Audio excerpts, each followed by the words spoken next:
সরাসরি প্রীতম সরকারের কাছে যাব। প্রীতমবাবু, নওশাদ সিদ্দিকী যে কথাটা বললো, বারবার যে কথাটা নওশাদ বলে যে লড়াইটা আসলে শুধুমাত্র সংখ্যালঘুদের প্রাপ্য নয়, লড়াইটা দলিত, সংখ্যালঘু, পিছড়ে বর্গের মানুষ বনাম মমতা বন্দ্যোপাধ্যায়। কারণ মমতা বন্দ্যোপাধ্যায় মাফিয়াদের সঙ্গে রয়েছেন এই বাংলাতে, এটা শাহজাহানদের দেখে বোঝা যাচ্ছে। আসলে কি মমতা বন্দ্যোপাধ্যায় ভয় পাচ্ছেন? এবং এই টেন্ডেন্সিটা সন্দেশখালী যেটা চোখে আঙুল দিয়ে দেখিয়ে দিল, যে কোনো সময় সাংবাদিকের বাড়িতে পুলিশ চলে যাবে, যে কোনো সময় একটা করে নোটিশ আসবে, যে কোনো সময় বিরোধী নেতাকে অ্যারেস্ট করে নেওয়া হতে পারে, যে কোনো সময় মিথ্যা কেসে রিপোর্টারকে লাইভ চলাকালীন অ্যারেস্ট করা হতে পারে, যে কোনো সময় যা কুছ ভি হো সকতা হ্যায়। আপনি তো সিনেমার জগতের মানুষ, ওই কুছ ভি হো সকতা এই বাংলাতে। আসলে মৈনাক, আমি যে জায়গা থেকে ময়ূক আমি যে জায়গা থেকে শুরু করতে চাইছি একটু অন্যভাবে, যে নওশাদ সিদ্দিকী যেটা বললেন, এবং আসলে কথাটা তো শুরু হয়েছিল প্রধানমন্ত্রীর কথা থেকে। প্রধানমন্ত্রী যেটা বলেছেন আসলে কিন্তু এই কথা এর আগে উনি বলেছেন। কি কথা বলেছিলেন? যে উনি দেখতে চান মুসলিম ছেলে মেয়েদের এক হাতে কোরআন আর এক হাতে কম্পিউটার। এইটা উনি আসলে কেন বলতে চেয়েছেন? এবং নওশাদ সিদ্দিকী যেটা বলছেন, আমরা কিছুদিন আগে, আপনি যদি খেয়াল করেন, আপনার কাছে দেখেছেন কিনা জানি না, ইউটিউবে একটা ভিডিও আছে যেখানে নওশাদ সিদ্দিকী স্টেজে উঠছে, তো ওনার দলীয় পতাকার নিচে ভারতের জাতীয় পতাকাটা ছিল, যেটা উনি খুলে হাতে ধরিয়ে দেন, যেটা নিচে থাকবে না, জাতীয় পতাকা ওপরেই থাকবে।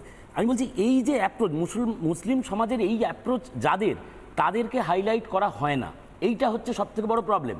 মুসলিম সমাজের পোস্টার বয় কোথাও গিয়ে বুরহান ওয়ানি হয়, কোথাও গিয়ে আফজল গুরু হয়, কিন্তু মুসলিম সমাজকে তৃণমূল কংগ্রেস এন্ডোর্সও করে টুকরে টুকরে গ্যাংকে। সেই জায়গা থেকেই সমস্যাটা মুসলিম সমাজের সমস্যা নয়, সমস্যাটা হচ্ছে অ্যাপ্রোচ টুয়ার্ডস মুসলিম সমাজ। আমি মুসলিম সমাজকে কার সঙ্গে জুড়তে চাইছি? আমি জুড়তে চাইছি না আব্দুল কালামের সঙ্গে, আমি জুড়ে দিচ্ছি বুরহান ওয়ানির সঙ্গে, আমি জুড়ে দিচ্ছি আফজল গুরুর সঙ্গে। তাতে কি হচ্ছে? তাতে আমার হয়তো ভোট ব্যাংক খুব সুন্দর উৎকৃষ্ট পরিমাণে বাড়ছে, কারণ মানুষ হুজুগে বিশ্বাস করে। কারণ আব্দুল কালাম হতে গেলে তাদেরকে পড়াশোনার সুযোগ দিতে হবে, তাদেরকে অন্যান্য সুযোগ দিতে হবে, সেটা দেওয়া সম্ভব নয়। তার ফলে কি হচ্ছে? বুরহান ওয়ানির দিকে যদি এই ক্যাটাগরিতে যদি করে দেওয়া হয়, তাহলে কিন্তু এক ডাকে আমি পাথর হাতে নিয়ে বা পাথর ছাড়া একটা গ্রুপ অফ পিপল পেয়ে যাব, যারা আমাকে রাস্তায় সাহায্য করবে, যে সাহায্যের রেজাল্ট হিসেবে আপনার নিশ্চয়ই মনে থাকবে ময়ূক, যে তসলিমা নাজরিনকে রাতারাতি ছাড়তে হয়েছিল পাথরের ভয়। এই যে কালচারটা, সেই মানুষগুলো, আপনি বলছেন এটা একদম নির্দিষ্টভাবে শাসক তৈরি করে রেখে দিয়েছে। হ্যাঁ, কারণ হচ্ছে সেটা তো ভুল।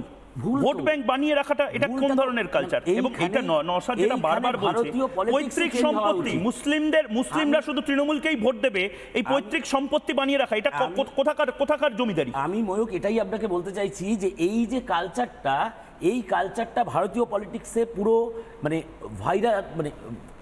ভাইরাসের মতো ঢুকে গেছে ভেতরে। সে বিরোধী বলতে আমি বলছি না, পার্টি নির্বিশেষে সমস্ত রাজ্যে। আর তৃণমূল তো এটাকে শিল্পের পর্যায়ে নিয়ে গেছে। যে তৃণমূল শিল্পের পর্যায়ে নিয়ে গেলেও দাদা, আমি জাস্ট একবার আপনাকে থামাচ্ছি, আমি সুমন্ত্রর কাছে যাওয়ার আগে আপনি জাস্ট একবার দেখুন।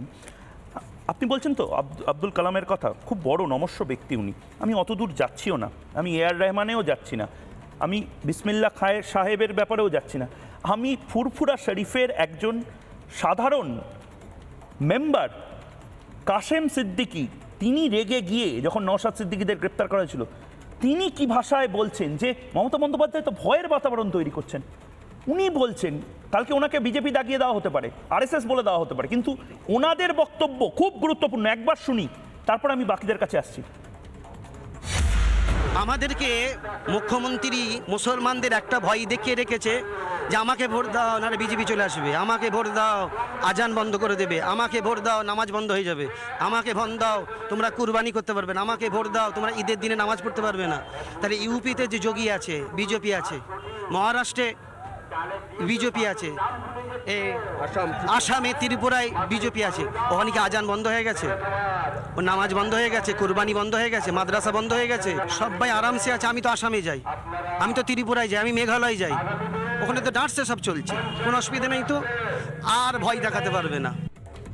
এইটা একটা বক্তব্য, এবং তার পরিপ্রেক্ষিতে নরেন্দ্র দামোদর দাস মোদী আজ যে কথাটা বললেন, যে মমতা বন্দ্যোপাধ্যায়ের আসল অহংকারের জায়গা হচ্ছে এই ভয়ের বাতাবরণ তৈরি করা, এই মুসলিম ভোট ব্যাংক তৈরি করে রাখা। নরেন্দ্র দামোদর দাস মোদী আজ কি বললেন, প্রধানমন্ত্রী কি বললেন, আরেকবার শোনাটা জরুরি, একবার শুনবো। टीएमसी को घमंड है कि उसके पास एक निश्चित वोट बैंक है।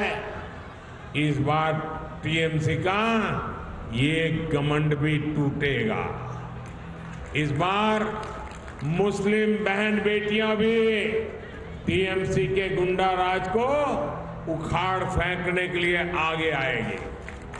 इस लोकसभा चुनाव के नतीजे पश्चिम बंगाल से टीएमसी सरकार का उसकी विदाई का, उसके पराजय का काउंटडाउन शुरू करेंगे। সুমন্ত্র মাইতি, এর পরে আর কিছু বলার নেই, আপনার বক্তব্য। দেখো ময়ূক, নরেন্দ্র দামোদর দাস মোদিজি উনি প্রধানমন্ত্রী, উনি তো অবশ্যই একটা ইনক্লুসিভ কথাবার্তা বলবেন এবং এটার মধ্যে আমি কোনো দোষ দেখছি না এবং এটার মধ্যে আমি কোনো ভুলও দেখছি না। কিন্তু প্রশ্ন হচ্ছে যে বারবার এই জায়গাটাও একটু চিন্তাভাবনা করা দরকার যে বারবার যে আমরা বলি যে মুসলিমদের ভোট ব্যাংক হিসেবে ব্যবহার করে বিভিন্ন রাজনৈতিক দল, সেটাকে যদি আমি একটু উল্টে দেখি বলি যে মুসলিমরা কিন্তু ভোট ব্যাংকটাকে কন্ট্রোল করে এবং সেই কন্ট্রোলে যে কোনো রাজনৈতিক দল যেভাবে ট্র্যাপে পা ফেলে, এটা বলবো ট্র্যাপে পা ফেলে, সেটাও কিন্তু আলোচনার কথা দরকার।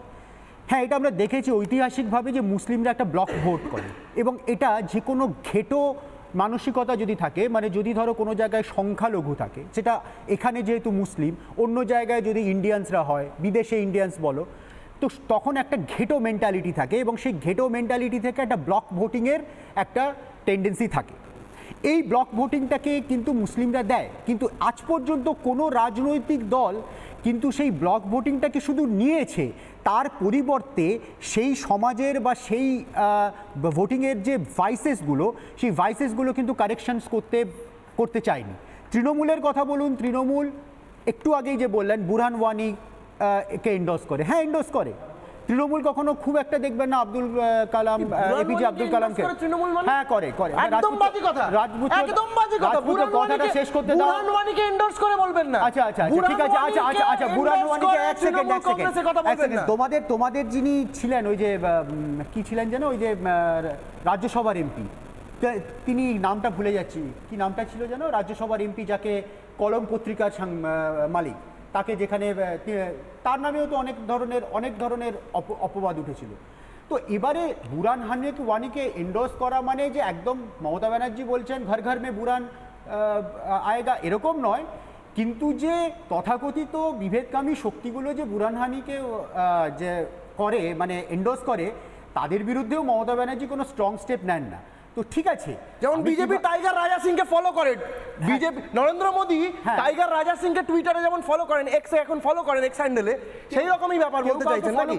সেরকমই ব্যাপার বলতে, টাইগার রাজা সিং এর বক্তব্যগুলো রিপাবলিক বাংলায় বললে না, রিপাবলিক বাংলায় বললে না, দর্শক খেপে যাবে। আমি যদি বলি না টাইগার রাজা সিং কি বক্তব্য রেখেছিল, দর্শক খেপে যাবে।